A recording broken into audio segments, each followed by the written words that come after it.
صحیح بخاری مسلم دونوں موجود ہیں. عائشہ کہتی ہیں کہ نبی علیہ السلام گھر میں بیٹھے ہوئے تھے تو نبی علیہ السلام کیجول حالت میں تھے، یعنی آپ کے کپڑے جو تھے وہ کیجول تھے. ایک چادر تھی جس سے آپ نے اپنے جسم کو لپیٹا ہوا تھا، جس سے ریلیکس ہو کے گھر میں بندہ ایسے بیٹھا ہوتا ہے. اتنے میں حضرت ابوبکر نے اجازت مانگی اندر آنے کی تو آپ نے اجازت دے دی. پھر وہ چلے گئے.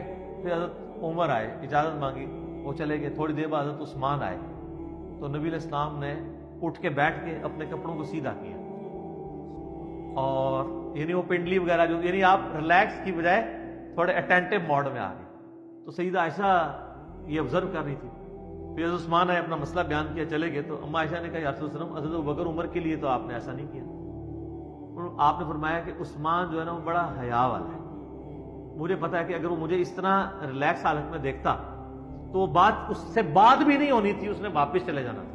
اور میں اس سے حیا کیوں نہ کروں جس سے فرشتے بھی حیا کرتے ہیں. بعض لوگوں میں بلٹ ان بہت حیا والا مادہ ہوتا ہے نا. آپ یعنی نبی علیہ السلام کو پتا تھا کہ اگر حضرت عثمان مجھے دیکھتے ہیں تو وہ یہی گمان کریں گے نبی علیہ السلام اپنے کسی پرسنل لائف میں مصروف ہیں، یا آپ بیوی کے ساتھ مشغول تھے، یا کوئی اور، کہ آپ اس طرح ریلیکس حالت میں بیٹھے ہوئے ہیں تو وہ پھر شرم کے مارے بات کیے بغیر ہی باہر چلے جائیں گے. تو میں ذرا اٹینٹو ہو کے بیٹھ جاؤں. تو سر یہ چیزیں ہیں.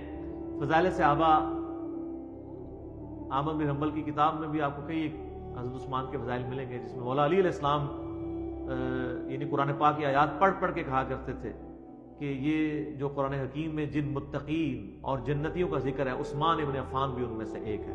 اور اے اللہ تو گواہ رہنا میں عثمان کے قتل سے بری ہوں. کیونکہ لوگوں نے الزام لگایا نا، وہ آپ کو بتایا نا کہ پیچھے مقصد کچھ اور ہوتا ہے. اور آج بھی آپ دیکھ لیں، کسی پولیٹیشین کو ہٹانا ہوتا ہے تو کوئی ایک ہنگامہ کھڑا کر کے ایشو کوئی اور کھڑا کیا جاتا ہے اور مسئلہ کچھ اور اچیو کیا جاتا ہے. اس طریقے سے کسی وزیر کو ہٹانا ہوتا ہے، یہی کچھ کیا جاتا ہے.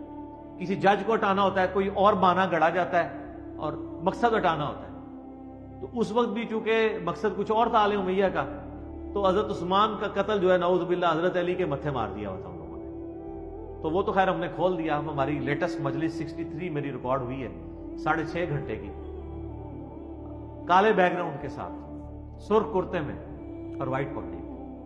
ٹھیک ہے، اس کا نام ہے سنی شیعہ اختلاف اہل سنت کی کتابوں میں، اہل بیت اہل سنت کی کتابوں میں. تو میں نے اس میں کئی ایک باتیں بتائی ہیں. فی الوقت ہم اللہ سے دعا کرتے ہیں کہ اللہ تعالیٰ قیامت والے دن ہمیں اپنے پیغمبروں کا، اپنے پیغمبر صلی اللہ علیہ وآلہ وسلم کے صحابہ کا، آپ صلی اللہ علیہ وآلہ وسلم کے لاڈلے ترین صحابہ خلفائے راشدین کا اور اہل بیت کا قیامت والے دن ساتھ نصیب